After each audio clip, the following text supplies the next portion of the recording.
ప్రభు ఆమె ప్రేమను ఆమె చూపించినటువంటి కార్యాన్ని చూసి ఆమెను బాగా ప్రేమించిన వాడై ఉండి ఆమెను పాపాత్మురాలని పరిశుద్ధురాలిగా మార్చారు. అంటే యేసు ప్రభు దగ్గరికి వస్తే రోగులు బాగుపడ్డారు. యేసు ప్రభు దగ్గరికి వస్తే పాపులు ఏమయ్యారు? పరిశుద్ధులుగా మార్చబడ్డారు.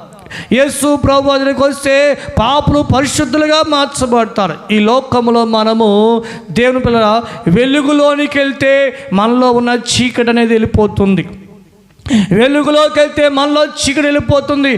పరిశుద్ధులైనటువంటి యేసయ్య దగ్గరికి మనం వస్తే మనలో ఉన్నది పాపం పారిపోయింది. పరిశుద్ధమైన యేసు సన్నిధిలోకి వచ్చే మనలో ఉన్నటువంటి అవినీతి, అక్రమం, దేవునికి వ్యతిరేకమైనటువంటి ఆ గుణాలు, ఆ స్వభావాలు ఏమైపోతాయి అంటే ప్రభు దగ్గరకు వచ్చిన ప్రతి ఒక్కరిలో ఉన్న గుణాలన్నీ, చెడ్డయన్నీ తీసివేసి ఆయన పరిశుద్ధమైనవి ఇచ్చేస్తాడు.